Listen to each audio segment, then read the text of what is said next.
sound like room tone or yeah, maybe tone. I don't have time for those. Yeah. Okay.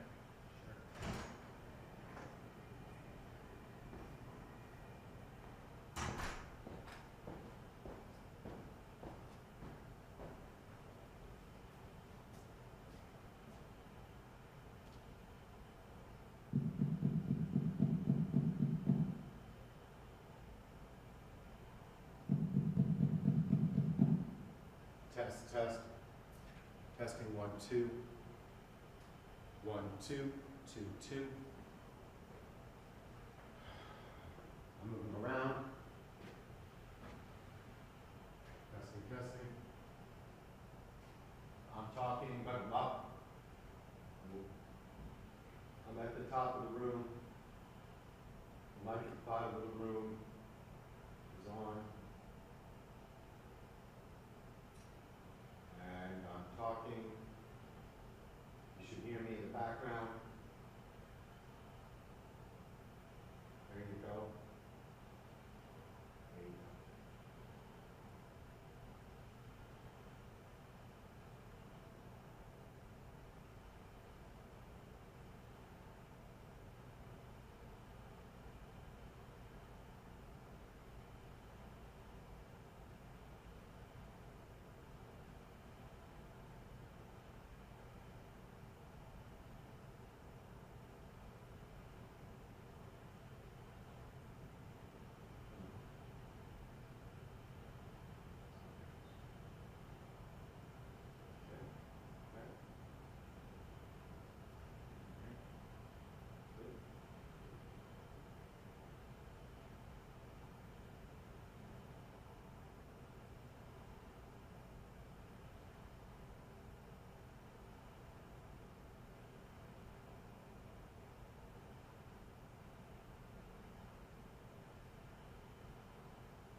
Hi, how are you today? Good morning. I'm Whitney. I'm the We've met. opening remarks. Yes, good to see you. Good to see you. Remind me of your name? Richard? Richard. Right, right.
Hey Rick, Hi, the slide advancer remote thing wasn't working when we tried it. what slide are there? This one?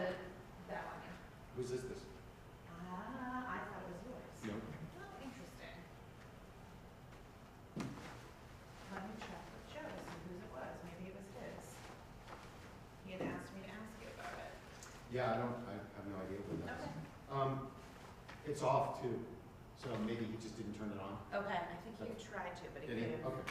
Yeah, I have one in my bag, that's mine, but if Okay. you want to use it, if this isn't working, Yeah, I have no idea whose this is. yeah, if you wouldn't mind, that would be Do you great. want to just do that? That would be All right, awesome. let Thank you. me change it. For some reason, we're having a problem with this, the resolution on this keeps on just kind of flickering, Okay, and I don't want that happening. thank you. So gonna I'm go trying to grab- find the proper resolution. I You see will this? be right back. Okay, Thanks, Rick. sure.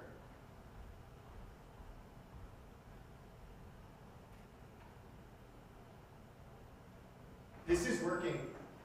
Oh, it's working now. Okay, great. If there is only one slide? That is only one slide because it's just the title. Okay, yeah, this is working. Awesome. Thanks so much. Okay, no problem.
you happen to know, is there a reason why all these other power points are open?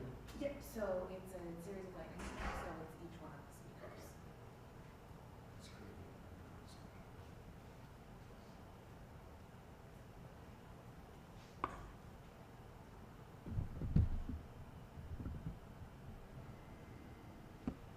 What are they, like 5 minutes?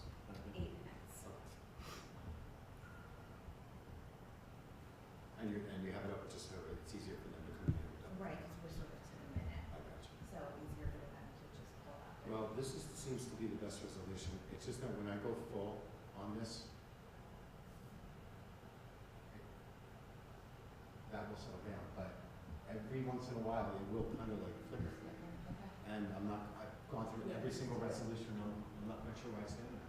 But see, I only think that's gonna happen, I've got it on the recommended resolution here.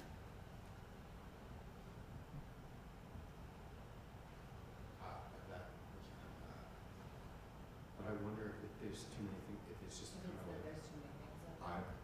honestly, I want to believe that that's the case. Okay, let me see if I can grab Joe, because he's the maestro of all of this, Okay. before I make any decisions. Sure, of course.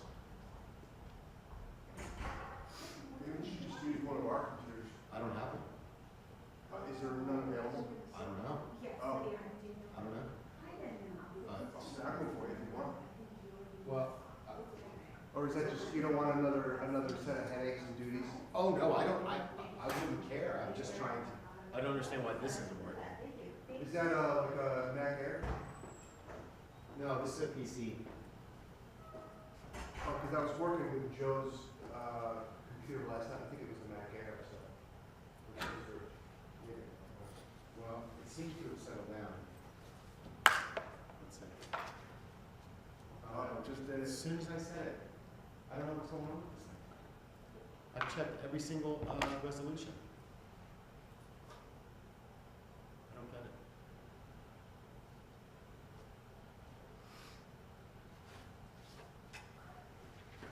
Let me see.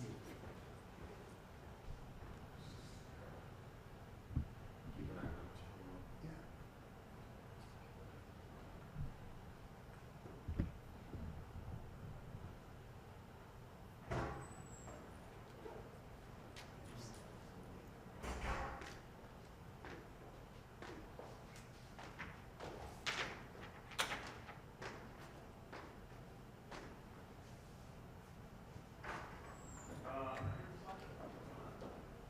It's on, but you might want to. Okay.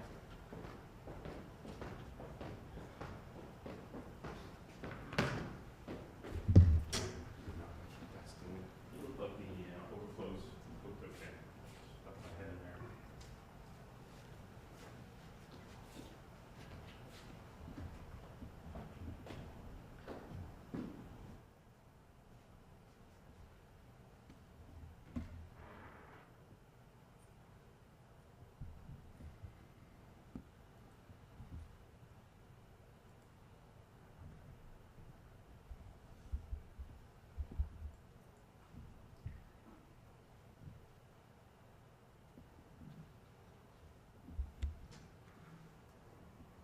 Let's see if this works.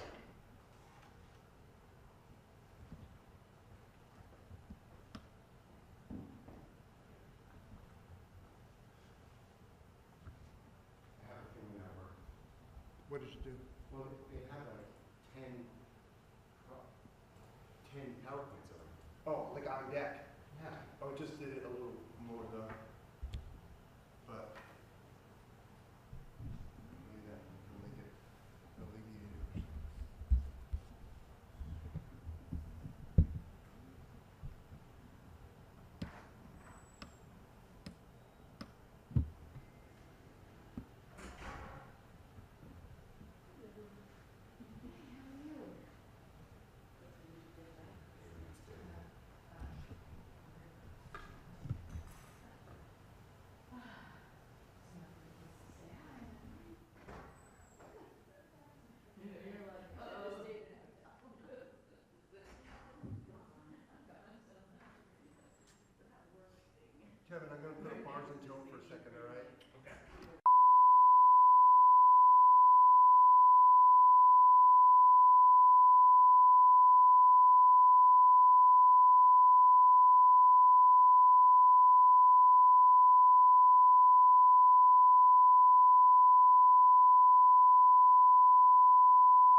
Yes, sir.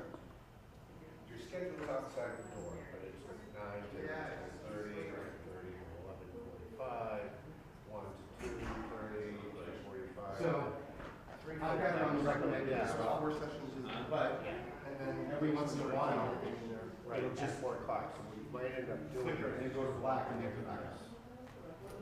to do the keynote and then start this. Cable or different? All right.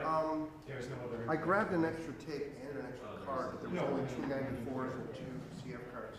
But, Is that enough for everything? Probably need one. You can check with what, I'm here, so I can go get it. I have, as I said, I have a third load now too. Right. 124 and this extra card that is taxed. Yeah, the 124 should cover your, you know, the afternoon. I'll do it. Thanks. yes.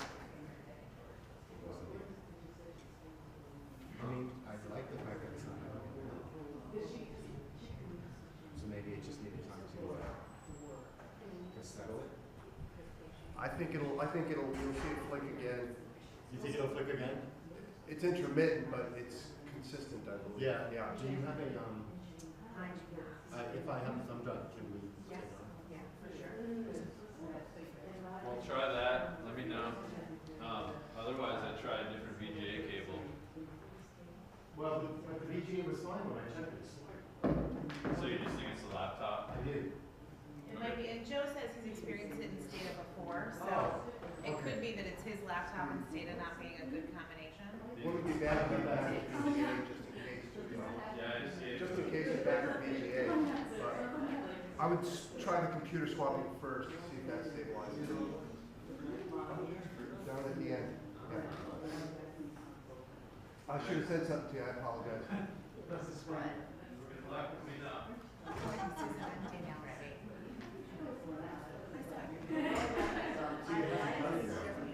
You're right, but when you did do it a couple of times, and then I've been observing it for the last 3 or 4 minutes, it does, yes, it seems stable now.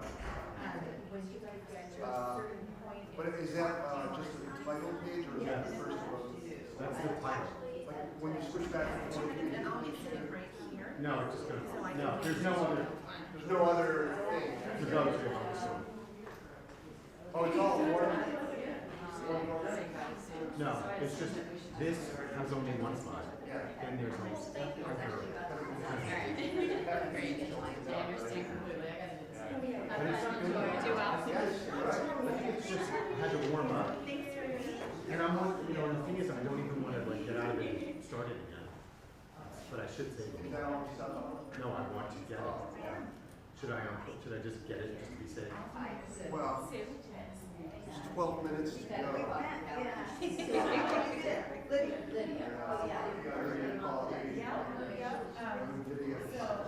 Listen, I know, it's coming to my mind, sorry. Jasmine will be 4, so you'll be going after Christina. So we'll just have each, my orders from above, or each of you will just go after the other, so no introductions, introduce yourselves. Yeah, that desktop does look like Joe's laptop from last night, Yeah, I can give you a. so it's good to see you, right? Yeah. And I'll be sitting right there. It wasn't doing anything like that last night. And I have waters for each of you. Yeah, I was, oh, there is a clock in the back. There is. Oh, so that's good, yeah.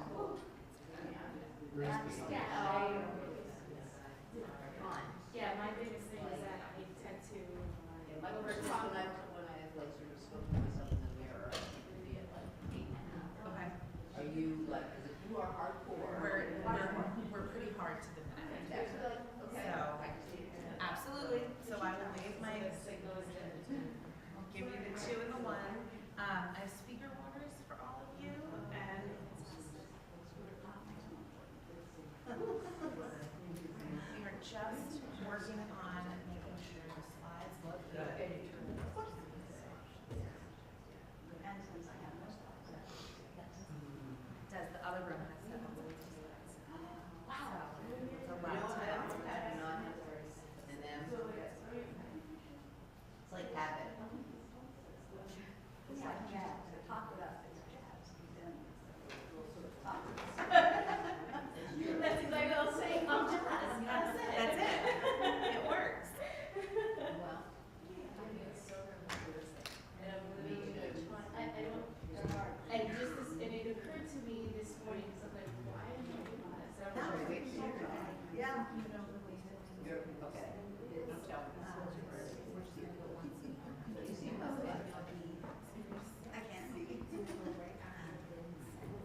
try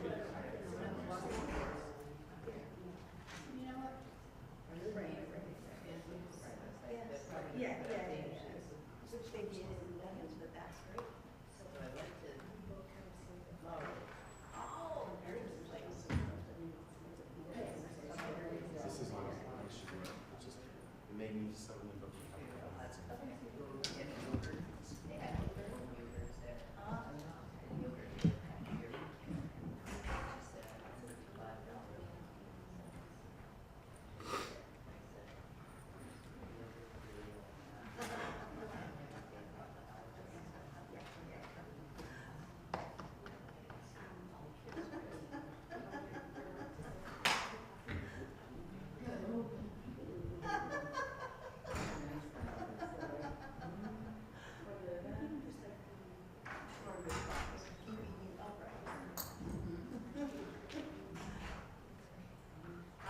So you just do it off the top of your head. Sometimes it works, sometimes it doesn't. But it's because it's not crazy, it's like.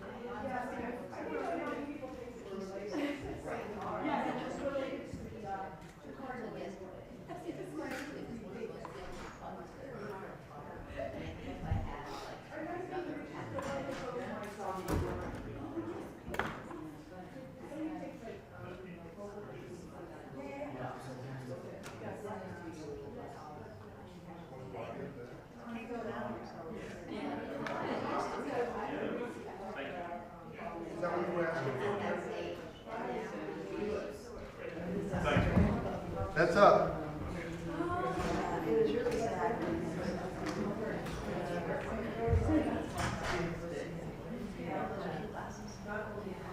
I never, I can't just get myself to love. I just can't get myself to do that.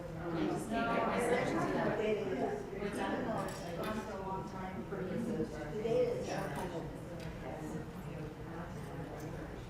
Yeah, I'm just freaked out. I'm not a big fan of doing anything that cuts into your whole ass.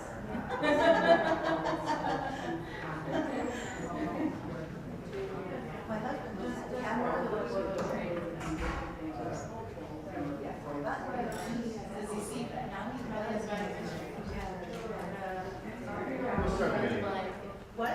We'll start the video. Now? Is No, that no, okay? no. I'll start the video between. Yeah. Yeah. How's our blinking?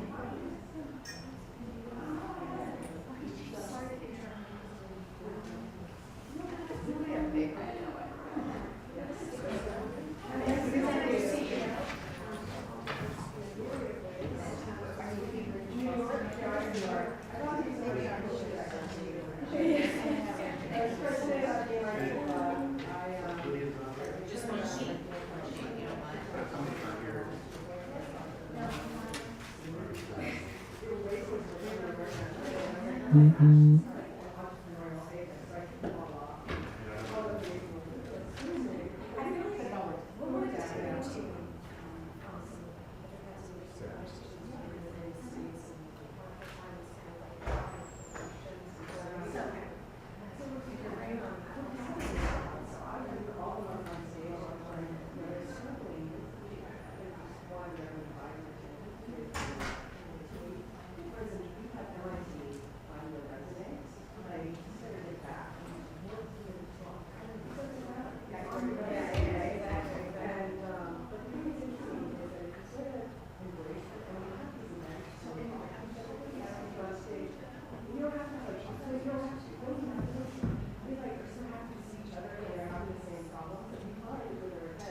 Well, then I didn't meet you, but I just saw it.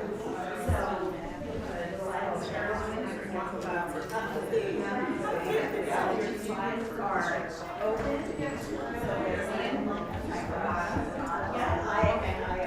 yep, so we're gonna go see.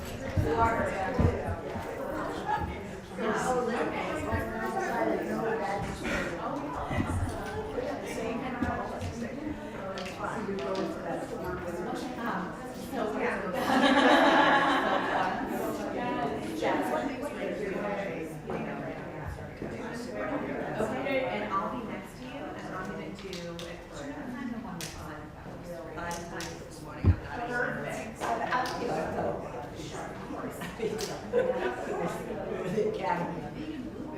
You could talk longer, but when the time limit. You know your time limit. I know, I don't. That's it, great.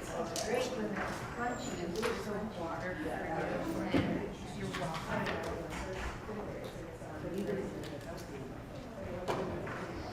You go with, your laptop? You know, 9:03. 9:03, great. What's the prize?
in, but we want to go ahead and get started so that you're on schedule for the rest of the day. Thank you. So welcome everyone to MIT's Women Unconference. This is day 2 for some of you. I'm Whitney Espick, the CEO of the MIT Alumni Association, and I'm delighted to help call this conference to order today. Good morning, keep on filing in, you're very welcome. In a few moments, we'll be showing you a special video that is sure to stir some strong pride in all of the MIT women here today. And then after that, we'll be joined by Senior Director of Alumni Relations and Interim Senior Director of the Annual Fund here in the Alumni Association, Allison Dolan Wilson, who will say a few words of welcome to you all also. We in the MIT Alumni Association work every day to connect alumni with the Institute and with one another. And that's what you all are here doing today. Given that we're such a data-focused group, I wanted to share some key numbers with you about our strong community. Of the 136,000 living MIT alumni, 23%, or about 31,000, are women. The 315 women graduates present here this weekend come from 29 states and 6 countries. Women MIT alumni span 31 course numbers and degree types. About 56% of you have undergraduate degrees, 44 have graduate degrees, and about 17% have both undergrad and grad degrees. So it's a nice representation of how our community is shaped. We have in this room CEOs, professors, presidents, founders, developers, managers, partners, VPs, commissioners, executive directors, and principal engineers. So I hope you brought a lot of business cards. But clearly the influence and earning power of this group in the building today commands respect. Together, these women have given back to MIT a combined $12 million in philanthropy since graduating. And thank you for your generosity. That's a really impressive number. Alumni of MIT not only demonstrate their generosity in giving back to MIT philanthropically, but you also do so with your time and talent, volunteering, attending events, and checking in online with a regularity far beyond average. We hope to see this trend continue and grow beyond this conference and other gatherings like it. Although I've only been on the job as CEO since September, I've already had the pleasure of meeting so many inspiring women as I've traveled to Seattle, Washington, D.C., New York, Houston, and of course here in Boston, and most recently in Miami. Although I've only been on the job since September, I hope to meet even more of you as I continue the role and travel the country a bit more and get to spend more time in both Cambridge and our non-domestic locations in the months to come. Thank you for being here and for bringing at least part of being part of what many are calling the Year of the Woman here at MIT. I'm about to show you a video that is a good show of your collective voice and collective power, and I hope you find it an inspiring start to the day. Thank you so much.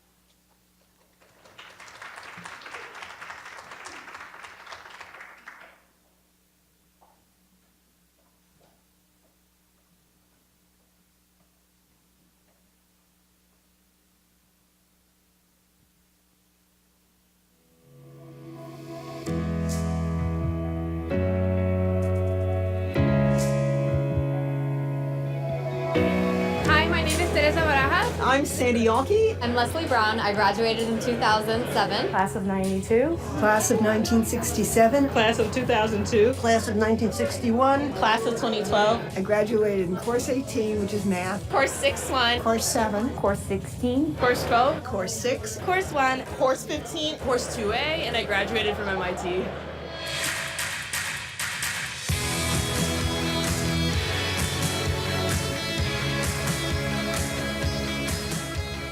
I graduated from MIT. I graduated from MIT. I graduated from MIT. I graduated from MIT. I graduated from MIT. I graduated from MIT. We graduated from MIT. I graduated from MIT.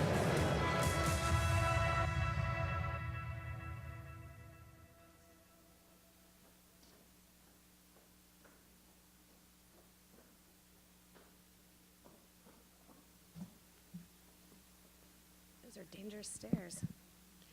Hi everyone, welcome to the MIT Women's Unconference. For those of you that I didn't get a chance to meet last night, my name is Allison Dolan Wilson, Senior Director of the Senior Director of Alumni Relations. I'm like, who am I today? We are here this morning to hear from our first set of lightning panel speakers, a group of women the organizing committee reached out to because they have some compelling stories about being women in 2018. We asked them to share with you one of three stories: how they got to where they are today, what challenges they still face in whether work or life, or how their outlook on being an alumna of MIT, whether undergraduate or graduate, has changed since commencement. And I hope you find these stories useful, entertaining, inspiring, or hopefully all three. There's a lot more to do today than just sit and listen, of course. Look for the purple dot, purple or red dot, I think there may be multicolors of dots, on name badges that indicate women who are willing to chat about their careers or indicate longer-term mentorship relationships with you. Network with the nonprofits, MIT departments, and employers who will line the hallway outside to meet you today. Hopefully you saw some of them already set up. Get online later to talk with our MITx learners about their aspirations for joining a startup. So we have a lot of people that are joining virtually, so there's an opportunity for you to engage both live and virtually. Head over to Girls' Day at the MIT Museum at some point to talk with young girls who are aspiring to be just like all of you here in this room today. Drop into the startup or research competitions beginning at 10 a.m. on the 4th floor of this building to consider collaborations with some of the next generation's all-stars.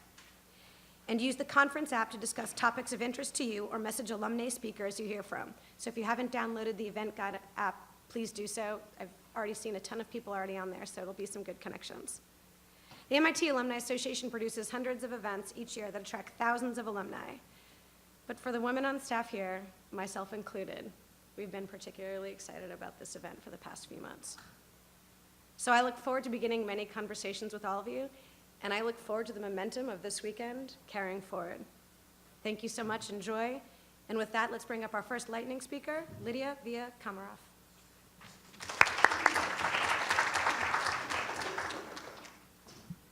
Good morning. As you heard, my name is Lydia Via Komarov. That's Via as in Pancho, Komarov as in I married a Russian. I attended MIT as a graduate student, obtaining my PhD in course 7 in 1975, so that gives you some indication of my advanced years. After graduation, I have been a bench scientist for many years. I have been an academic administrator, vice president for research at Northwestern University. I then came back to Boston because my husband and I were commuting for about 7 years, and came to the Whitehead Institute as the VP for research. And then I entered a company and ran that for a while, and then became CSO, and I found a partner for funding. I went to that company for a year and stayed for over a decade. Currently, I spend my time doing consulting on science, business, and diversity. Like many of you, I have been interested since the inception of my career in the question of why there were so few at MIT and in positions of influence that look like me, both women and people of color. And although a lot of people have devoted a lot of time to this issue, we have made some progress, but it has been very slow, and we still don't represent our numbers that reflect either the numbers in the country or the talent that is out there to be utilized. And one of the major questions is why. So when I stepped out of a day job, it occurred to me that now is the time for me to be able to devote full time to this issue. And I very quickly learned that a basic scientist such as I am is not necessarily the best equipped to ask the question about this issue without understanding in a very profound way why human beings behave the way they do. And so I began to partner with some of my social science colleagues and learned that all too frequently those of us in the sciences, in the hard sciences, are trying to reinvent the wheel when we are trying to figure out how we can bring more women and people of color into our institutions and the positions of power where we need that talent. And so what I have learned, and very briefly, is that the human mind is, wonderful as it is inadequate to deal with all of the data that is constantly coming in from all of our senses. And so all brains have to have evolved mechanisms to mute or ignore much of the incoming data. In human beings, what that has resulted in is shortcuts to making decisions. And so many of our decisions about people are not made on the objective basis that we think they are. We are not looking merely at merit when we choose our colleagues. But instead, we take up cues that are informed by our social influences in the places that we grew up. In the United States, what that means, because we have not dealt with racism, sexism, the destruction of the native populations in this country, and many of the injustices that we have perpetrated, we have not dealt with them in a concrete and distinct way. And so as a result, we make decisions based on what we see in front of us, or a name on a resume, rather than the content of that resume. The good news is that even though this is an evolutionary thing that we all have, all human beings do this. This is not limited to white men. All of us are informed by the society in which we have grown up, and all of us have these implicit biases which are informed by the society around us. In the colleagues that I have here at MIT and other places, I'm on the visiting committee at MIT for biology, and for many years what I heard was, we don't need to worry about diversity because the good ones will come to us. It took about 20 years for my faculty colleagues to realize that that was not the case, and they are now doing a great deal better on the student front and making some progress on the faculty front as well. All too often, when we talk to people about implicit bias, what they see is a finger pointing at them saying, you are prejudiced. And so one of the things that I have undertaken is to try to talk to my colleagues about how this is a shared human trait. All of us make these mistakes, and it has been shown experimentally. If you send a resume to 500 faculty around the country, 2 of them matched, and you ask, how would you rate this resume for a position in your laboratory? It turns out that the faculty will rate John substantially higher than they will rate Jill, even if the resume, the contents of the resume, are identical. And you can repeat this kind of experiment with names that indicate an ethnic background or so forth, and we all do it. Women do it, minorities do it, men do it. This is something which we all do. The good news is that we can overcome this. Simply knowing that this is the case and being mindful, clicking in that part of our mind that is actually thinking as opposed to reacting, we can get over this issue. And so I would like to just introduce this topic to you, and perhaps we'll have time for questions afterwards. But mostly I wanted to say that there is life after a day job, that one can move very easily through life, in part because of this MIT experience, where going from bench scientist to academic researcher to running a company in a completely different field is all possible because of what we gained here at MIT. Thank you for your attention, and I look forward to hearing the rest of you.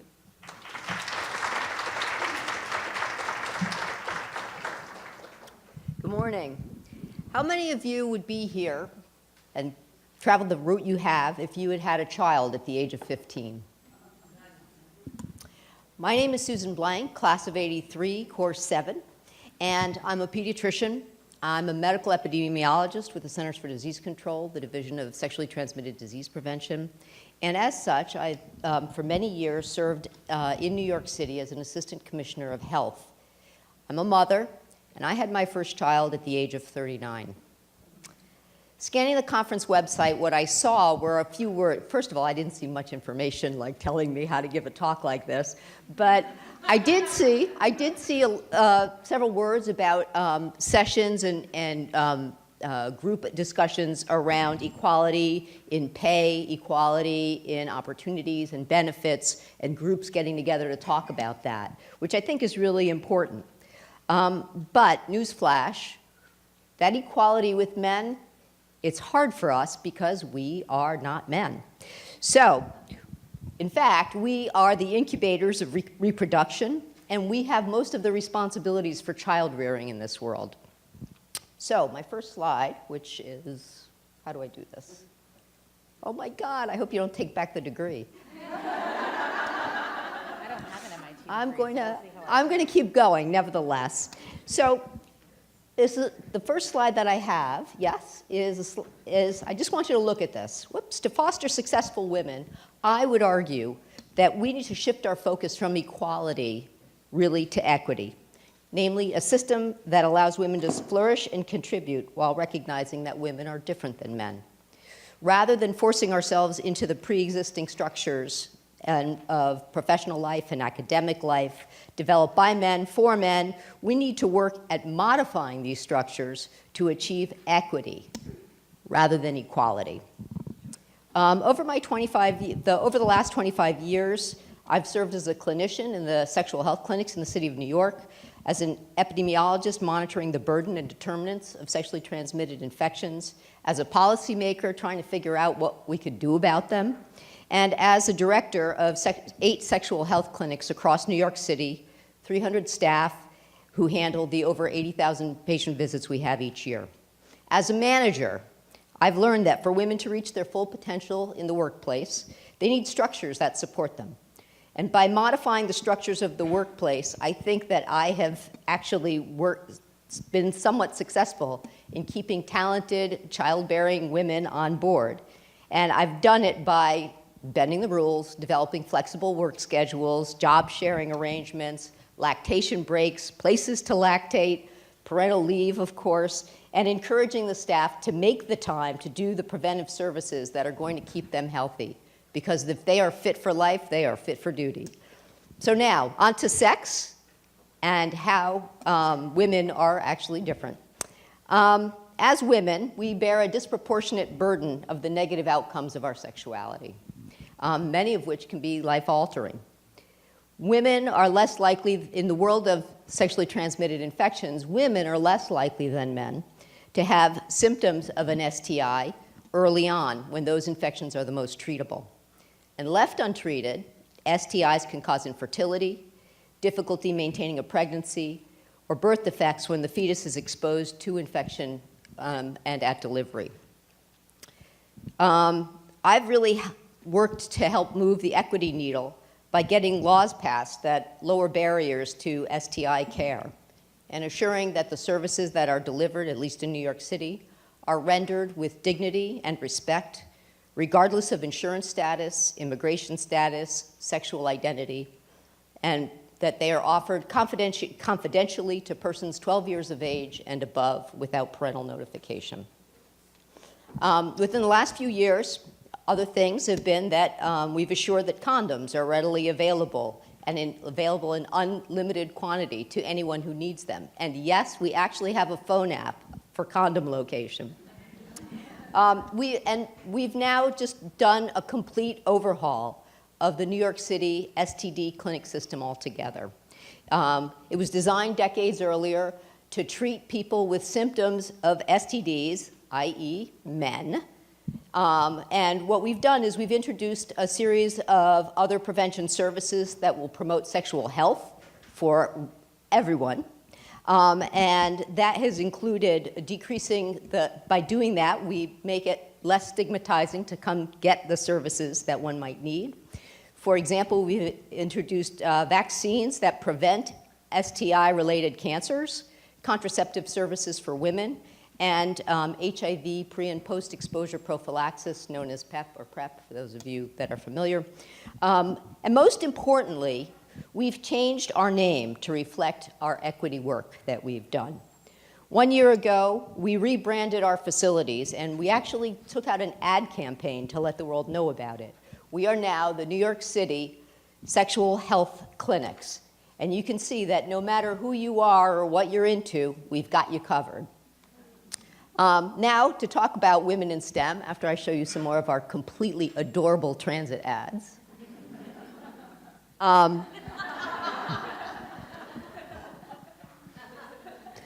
Women in STEM. So every so often, some media organization profiles some woman in STEM who's made it in the man's world. And every so often, astonishingly, I've been profiled.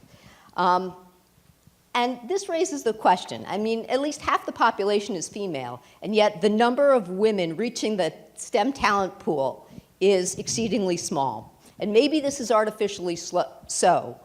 Maybe it's because girls and young women who might have been mathematicians or material scientists are systematically denied access to the knowledge, tools, and competence that they need, not to mention the autonomy, to manage their sexual health and reproductive health. Our government recently doubled down to invest in abstinence-only curricula, despite substantial evidence that they don't work, and at the expense of comprehensive evidence-based curricula. And when unplanned pregnancies do happen, these same structures, namely men, legislators, punish childbearing children, women who bear children, denying them the support for education or work via personal responsibility programs. Very young mothers are systematically derailed long before they have a resume to write. So let's envision a world that every human can safely express their sexual and gender identity with dignity, possessing the knowledge and skills and resources to support healthy and fulfilling lives that'll enable a larger woman's talent pool. As we finish up the weekend and go back to our real-world lives, let's take on the challenge of thinking about women's issues in terms of structural changes with the goal of equity. Let's create opportunities for our sisters, especially those without a voice today, so that we can help them grow into a world that is designed with womanhood in mind. Thank you very much.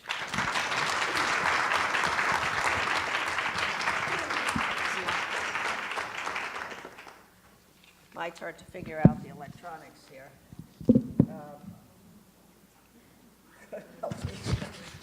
As a professor, I've done this an awful lot, but this is not my computer. Okay, let me get started. I'm Lynn Segalin. I have a PhD from MIT from 1980, course 11. And I've been an academic all of my life, but one that's been engaged in business a lot. And I've been the only woman in the room, around the table, and at the podium. And what I want to talk about this morning is mentorship. I'm of a generation that had few role models for what it would take to become a professional woman. Yet every one of my college friends became an outstanding professional. We were a demographic cohort that graduated college at the end of the raucous, now common disruptive, 1960s, and I believe we were all driven to achieve something that personified our generation, which was so set on societal change. But as women, we had to find our own way toward a professional career. I entered MIT in 1974, soon after finishing a master's degree in city planning. City planning, public policy, and law then being the fields of graduate study that were primed for pathways for affecting change. The intellectual world at MIT was different from any other I had previously experienced, and it struck a chord of immediate harmony. I love the ethos of the Institute, the hard work, the questioning of conventional wisdom, the intense ambition, and the quest for intellectual achievement. Achievement would ultimately mean making an impact on one's chosen field of research.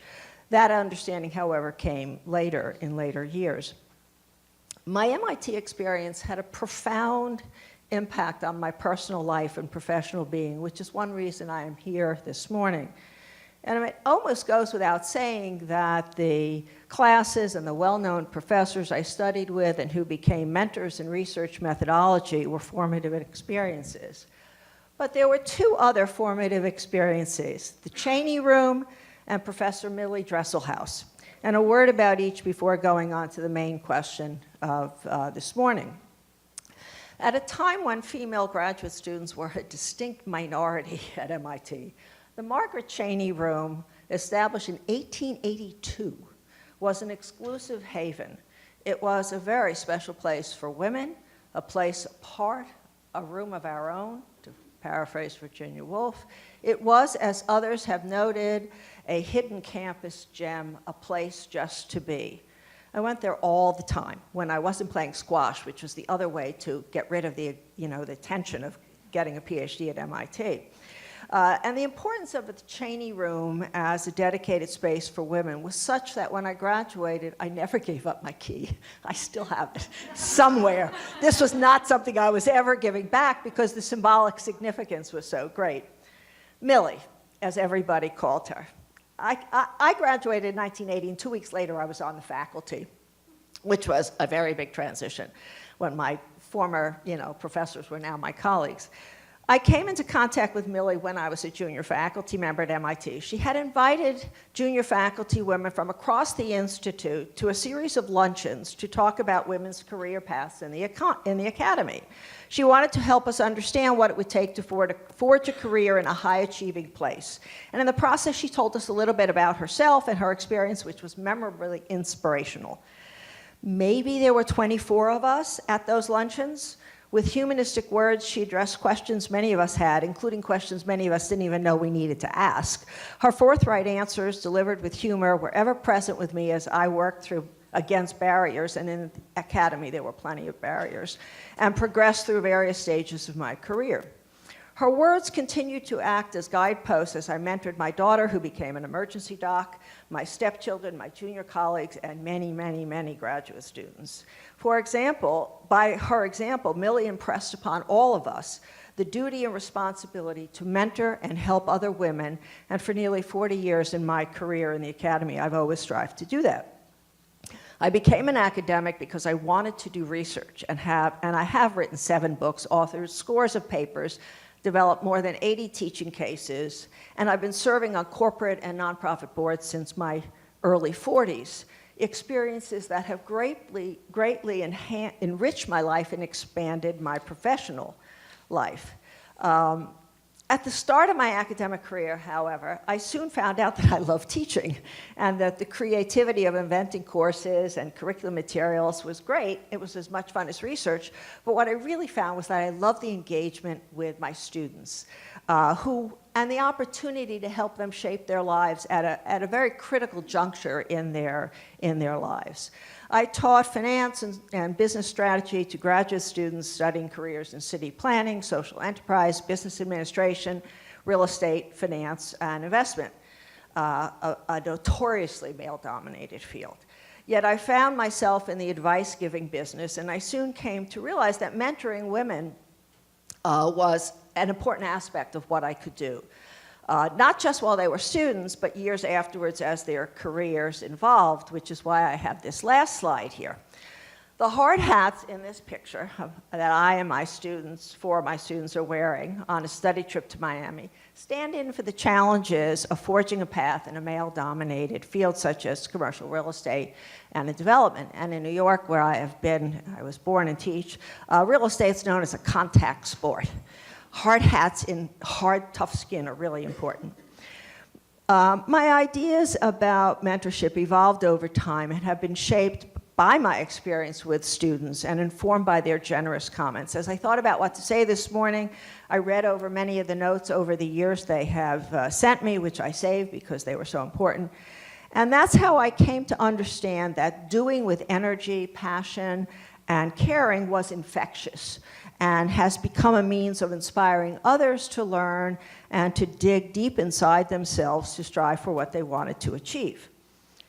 I did not set myself up as a role model, but rather focused on listening to students and offering support and guidance.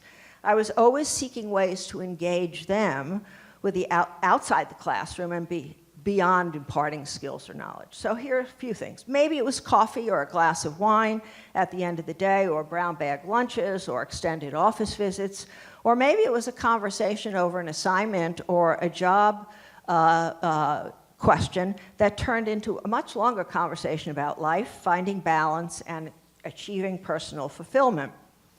I regularly took the women in my advanced classes out for drinks, typically once a semester.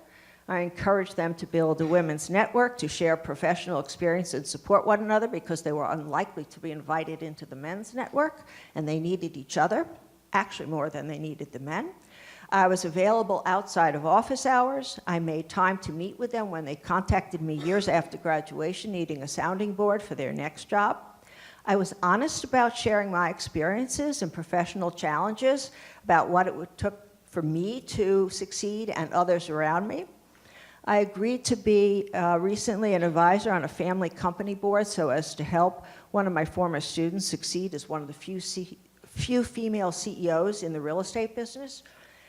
These experiences have been some of the most rewarding experiences of my life. My husband likes to say that my impact goes way beyond everything I've written. It's all the students that I've mentored. which has been incredibly important. If I was leading the way for women to be persistent, set their sights high, be flexible, keep their options open, as Millie would put it, then I was also passing the torch for them to do the same when they reach positions of influence, as so many of them have. As one of my former students, now New York City's Mayor for Housing and Economic Development, told me years ago, now it's my turn to give to others what you gave to me and showed me how to do. That, my friends, is how women's advancement in the professional world works. Thank you very much.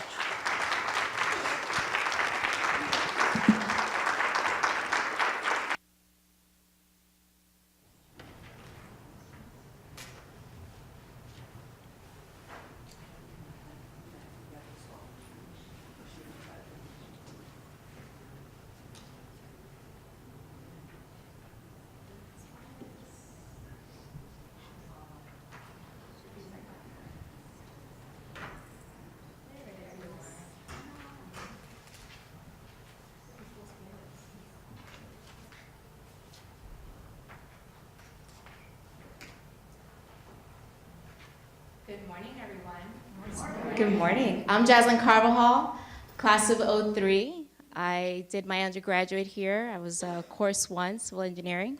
After graduating, I went into construction management, and proud to say that I actually do have a project you can take a look at on your way out. If you're driving out of Massachusetts on the Mass Turnpike, take a look at the BU Life Science and Engineering building. That was my very first project. Thank you.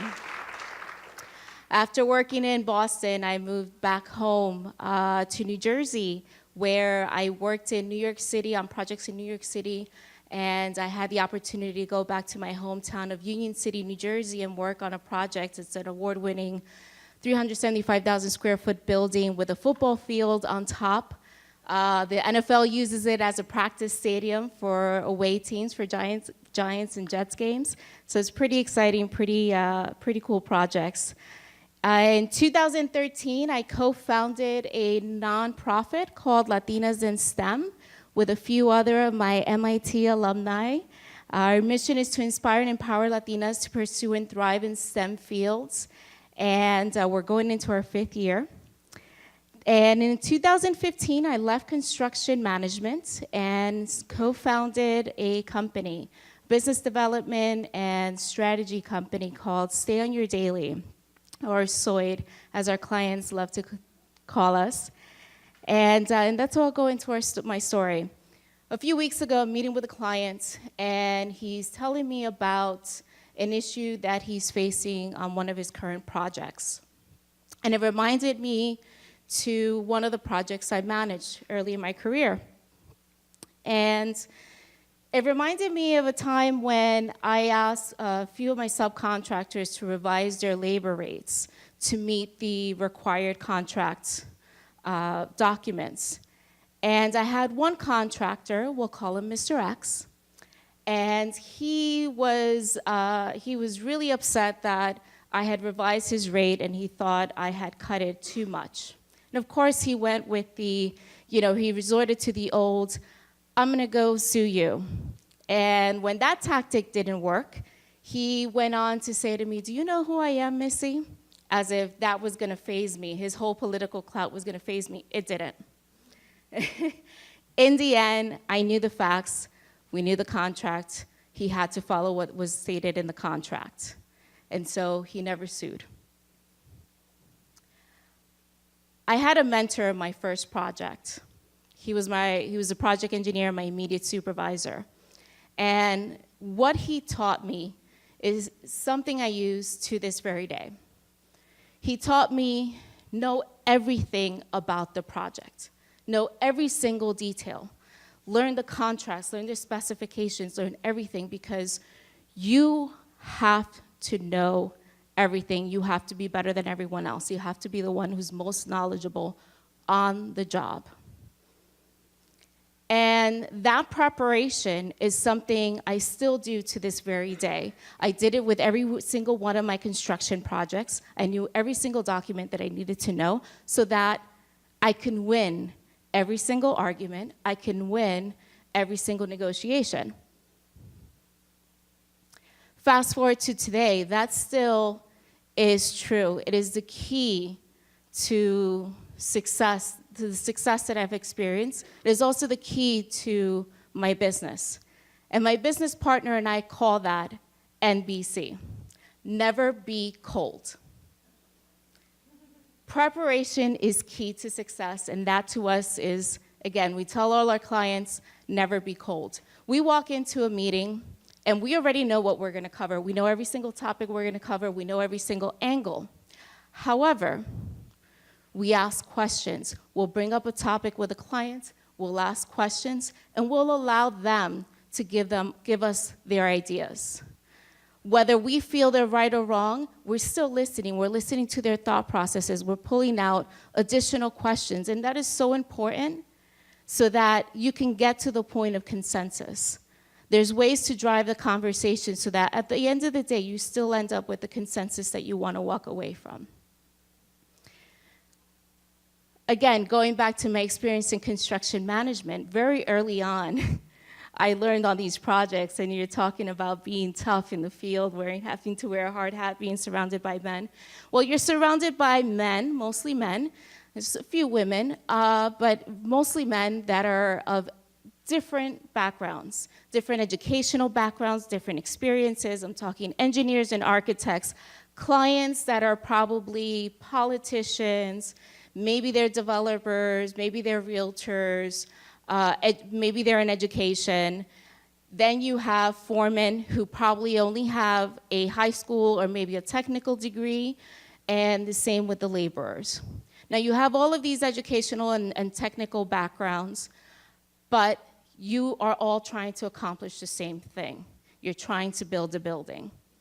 Okay, so how do I get everyone to speak the same language? Because when you walk into a room and you go into a meeting, you think everyone's speaking a totally different language, and they're never coming to a consensus.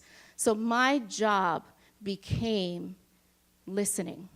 I listened to the way everyone was speaking and telling their point of view. And how was I going to be able to translate between them and get them all to walk out in a consensus? Well, I think I was pretty successful because all of my buildings are still standing.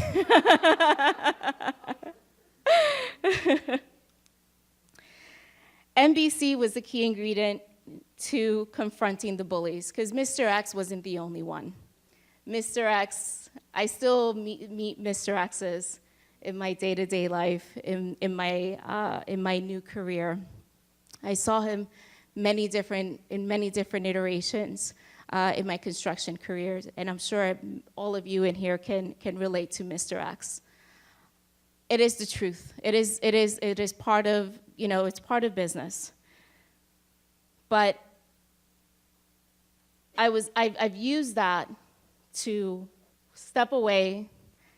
I've used that to help guide me and be confident, to say, you know what, I gotta move past this.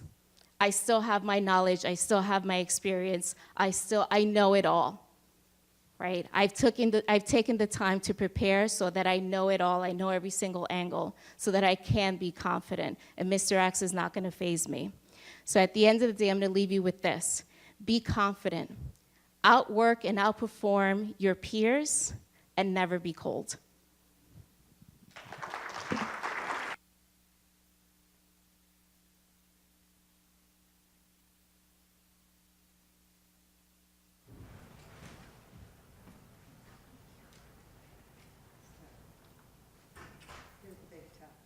Get this, let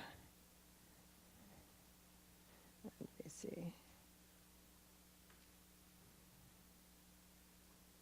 So hi, I'm Christina Dolan, and I'm an electrical engineer, computer scientist, and I timed my journey at the MIT Media Lab perfectly, because when I was there was around the time that the internet web browser came out.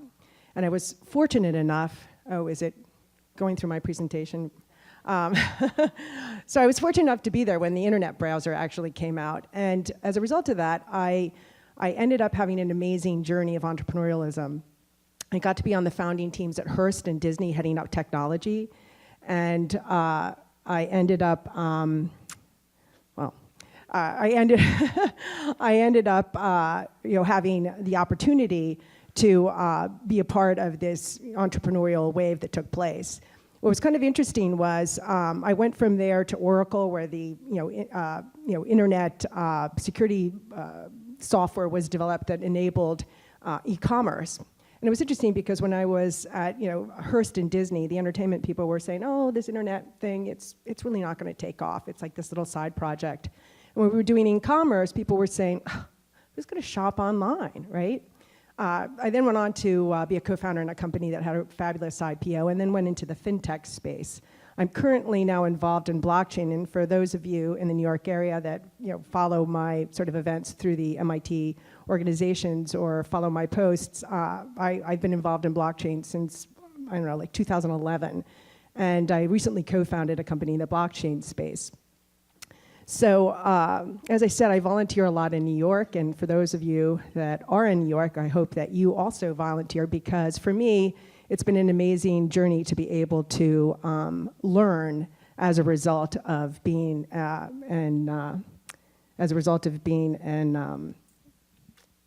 volunteer. Okay. So why is it doing that? Okay. Well.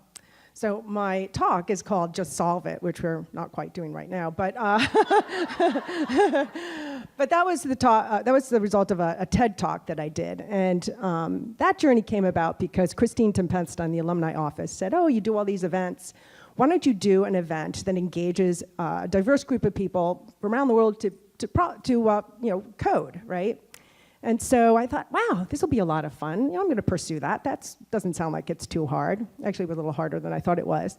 And so as I was trying to solve, I was trying to raise money, I realized, okay, let me put people on stage that are doing something interesting. So I thought, I'm going to have them solve an interesting problem. We'll create this rubric based upon the problem they choose, how they solve it, and the engineering they apply towards that. I mean, doesn't that sound like common sense? Yeah, well, what's kind of interesting is that, these are some of the pictures, really amazing women. So if you go to the website, the women did an amazing job. But I learned something through my volunteer work. And have any of you heard of Computer Science New York City? It's a great program. And the person who runs that took me out for breakfast, and he said, "Do you realize that problem solving is really hard?" And I thought, is it really? I'm like, don't people who have a lot of problems do a lot of problem solving? And he said, think about that for a moment. If you have a lot of problems, you haven't solved them. People who appear to have no problems are good problem solvers. It was a really stupid thought on my part, but it was a good learning experience. And the reason why it was a good learning experience is because I didn't realize, he sent me all this great information. Did you know that like less than 10% of the population knows how to problem solve? I mean, I didn't realize it was such a valuable skill. And here at MIT, everybody around me is like an engineer, an entrepreneur, everybody's solving problems. So I had no clue that this was really hard. And what's interesting, there's some interesting quotes from, you probably saw my slides 10 times, but anyway, Albert Einstein said if he had a problem that was like really, really important, he would spend 55 minutes defining what the problem was, because that's the hardest part. And one of the things I learned from my competition is that's what the students needed the mentors to define the problem, which is, it was eye-opening for me. And what's interesting is that you need both sides of your brain. So you need this creative side that sort of expands and expands, and then you need that analytical side that actually sort of reduces the problem to some constraints so that it's actually doable. And women are actually pretty good at using both sides of their brains, right? So this was like eye-opening for me, because I had like absolutely no idea. And so what's interesting is that there was a study that was done.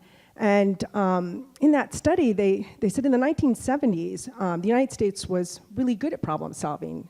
But most recently, in some of the tests, we've ranked to number 18. And as a matter of fact, when they looked at like the unemployed in America, 3/4 of the unemployed are not good problem solvers, right? So this is an interesting statistic, right?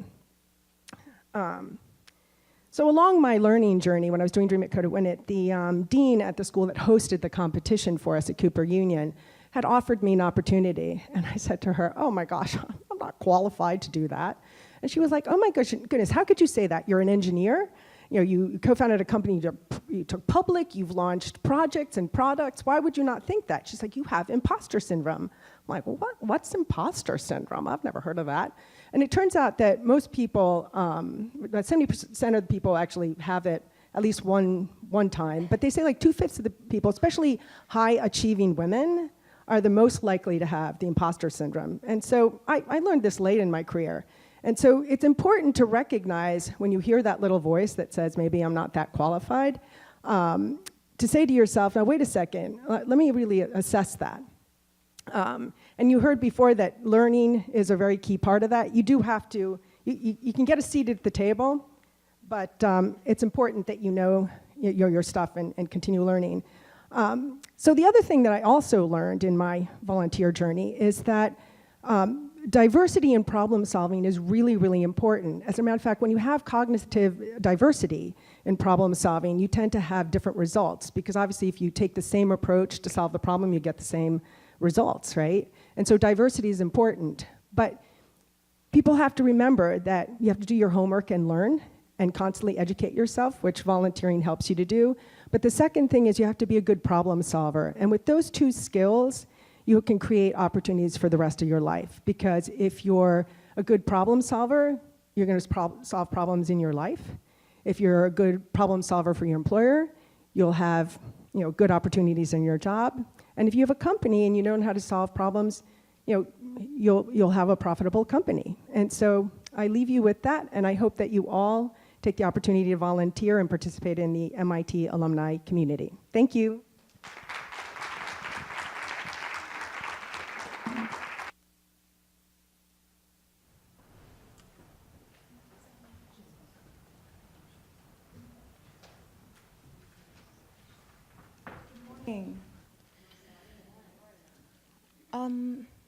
So firstly, I'd like to thank the MIT Alumni Association for putting this together.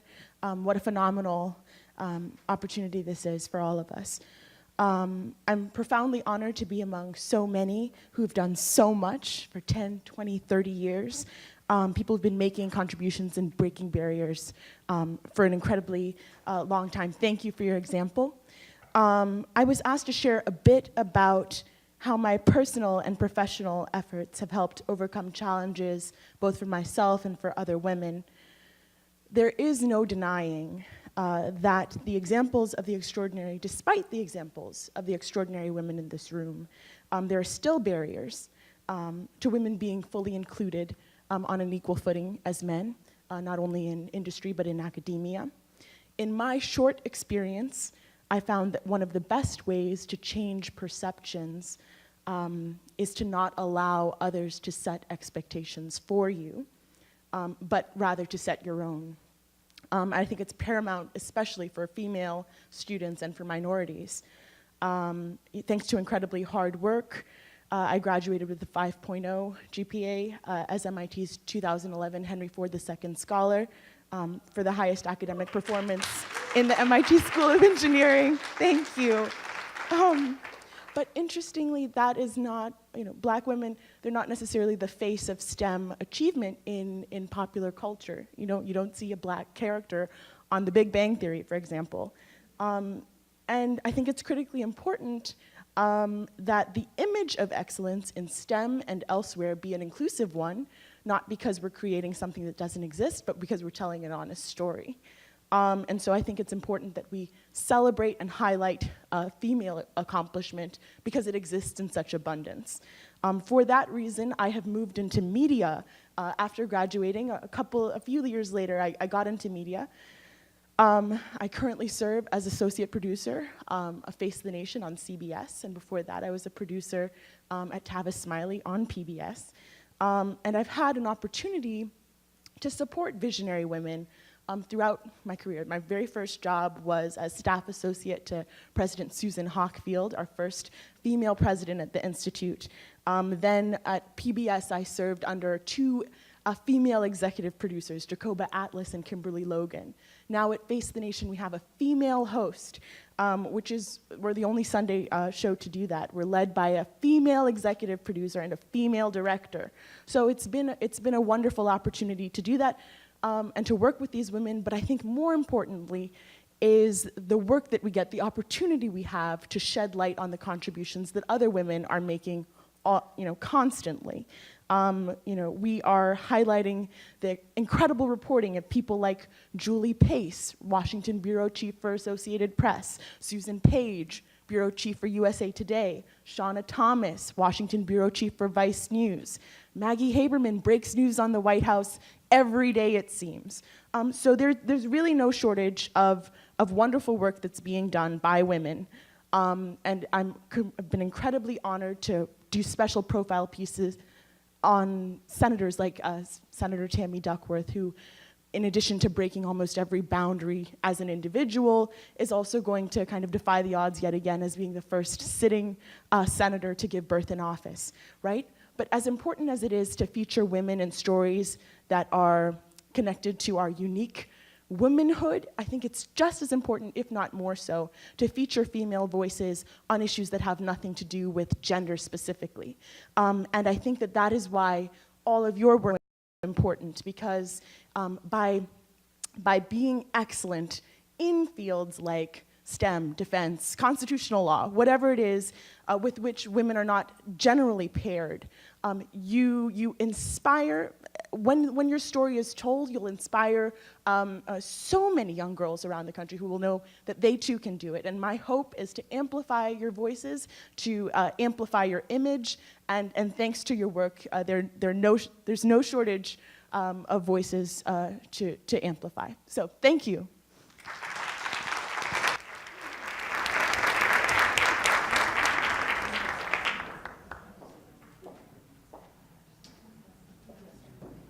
All points.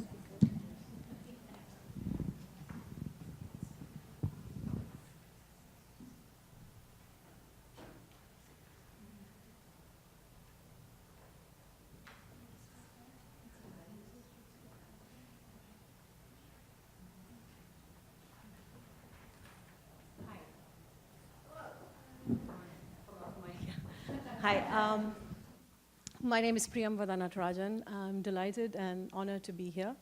Agglomeration of dark matter that deflects light rays, distorts the shapes of background galaxies. And so from those distorted shapes, we can actually predict how much matter there is in this foreground lens. So matter acts just like an optical lens, and then you can reconstruct the details of this mass distribution and compare that with the light that you actually see in the Hubble Space Telescope image. And what you find is there's more than 90% of the stuff that's actually there is unseen. So what you see on the far right panel in hazy blue is the reconstructed dark matter distribution from the light bending, inferred from the light bending. And so below you see a map of how the dark matter is heaped. So that's one of the most detailed, highest resolution dark matter maps ever made. We made this last year, last February. And so, the quest is still on. We're trying really hard to find out what dark matter might be, and so these are sort of indirect waves. Part of the challenge is that in astrophysics, we're looking at aggregates of dark matter because on cosmic scales, that's the kind of structure that has effects that we can actually detect. So we can't directly inform particle physics searches and direct detection experiments. We're looking for the particle, but we have something very, very important to say. So what we have been able to do is a huge parameter space of allowed possibilities of mass of the particle and interaction strength. We've been able to rule out and hone in parts of the parameter space that are worthwhile to look at. So the other problem that I work on, which is really exciting and is kind of kicking up into high gear right now, is the origin of the first black holes. So I'm very interested in how the first black holes in the universe formed. It turns out that black holes are ubiquitous. Almost every galaxy in the universe appears to host one in its center, including our own, the Milky Way. And there's a traditional way in which we have understood how the first black holes likely came to be from the first generation of stars. So the first generation of stars formed. They live out their lives. At the end of their life cycles, they might leave little black holes that would eventually grow to become the massive, supermassive black holes that we see at the center of galaxies. So the black hole in the center of our galaxy is 4 million times the mass of the sun. And you start out with these little holes, and there's some real challenges because we are finding active black holes further and further back in the universe. So with my postdoc in 2006 and 2007, we came up with an alternative picture to form the first black holes, to make black holes that would be very, very massive from the get-go. That actually solves a lot of interesting problems, and these are called direct collapse black holes. And what's very exciting is that we were able to show that from the get-go, very, very early on in the universe, you could pile up a lot of gas in the centers of early galaxies and make very, very massive black hole seeds that are about 10,000, 100,000 solar masses to start with, which means that it's not very hard to grow them very, very rapidly, because that was an open challenge. So what's interesting about cosmology and astrophysics today is the fact that you can make predictions that within a lifetime will be tested. This is unprecedented. So it is really a very fortunate time to be an astrophysicist, just because of the advances in instrumentation, detectors, as well as computing. So it's sort of this idea, sort of confluence of ideas and instruments is really sharp and incredible right now. And so I feel very, very fortunate to be part of this, what I think is a major revolution right now. And let's move to the next slide. Okay, I'm a Mac person, so. Okay. So if you want to read more about my work on black holes, it was the cover article in Scientific American in February. And what is exciting about this idea of direct collapse black holes is it stands to be tested very, very soon. So the James Webb Space Telescope, one of the key science goals for this telescope is the detection of the first structures in the universe. So I'm very, very excited. And of course, I would be thrilled if they were found. Even if not, I think I would be really excited. I think that would, open up another set of problems. Why aren't we seeing them if they're there, right? So, during my time at MIT, I majored in physics and mathematics. I was interested in a lot of different things, and I was kind of young and foolish. So I thought, because I wanted to write. I love the history of ideas. I like to understand how people think about complex, abstract ideas. And so I thought I had to get a PhD in history and philosophy of science. So I started at MIT. I didn't finish that PhD because science is my first love. So I moved to Cambridge, England, where I finished my PhD. And so I've been very, very fortunate in terms of all the mentors and people who have supported me throughout.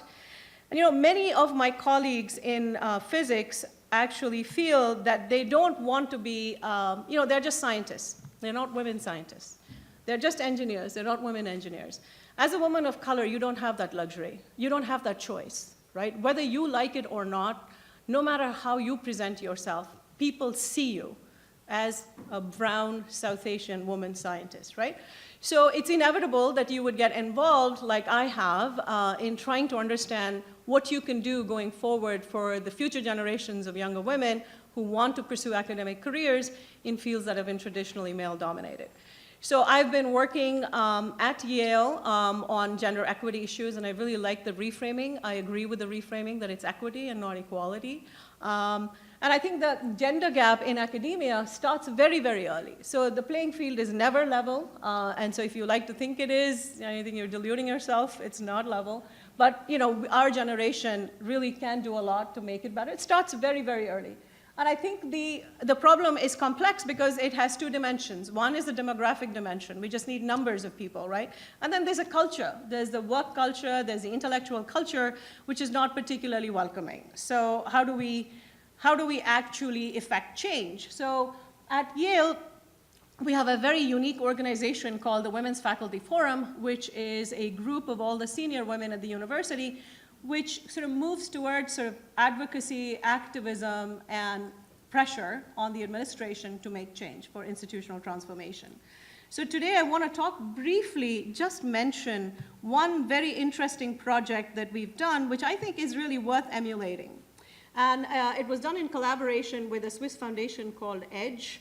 And they actually work in the corporate world, but we repurposed.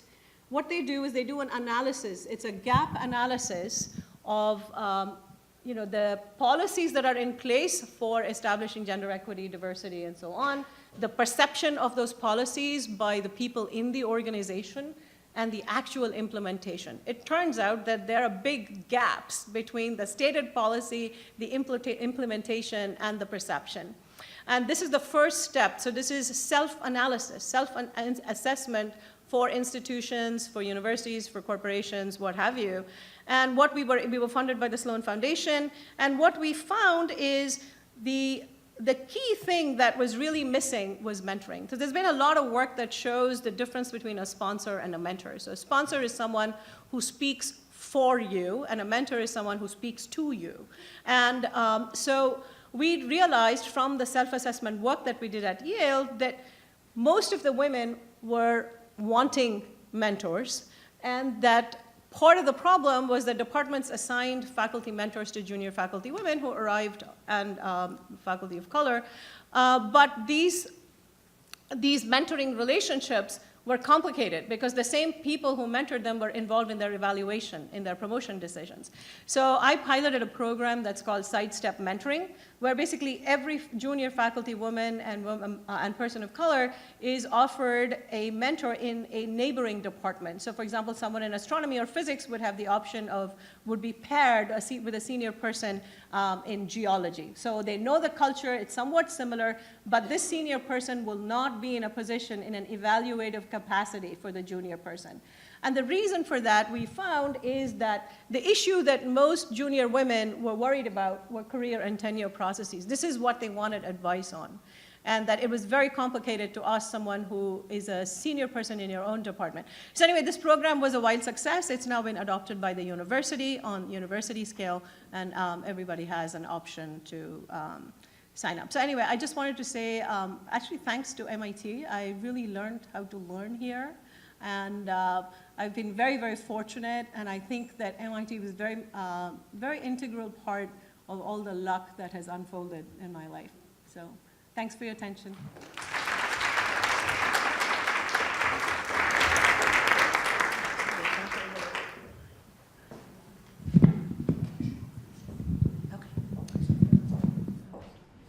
Please join me again in thanking our wonderful speakers this morning.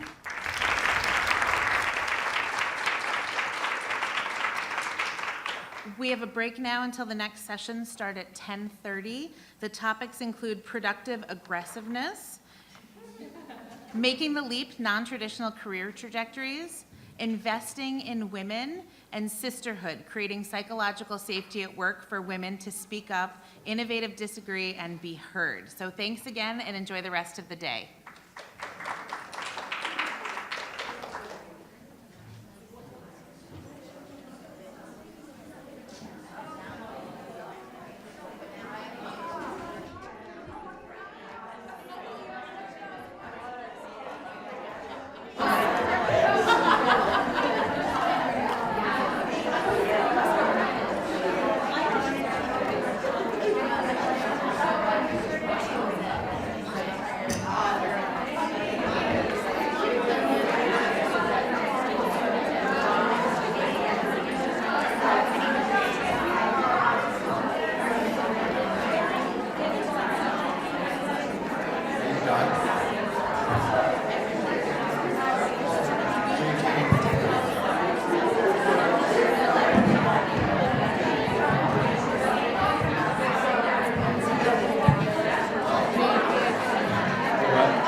I would love to.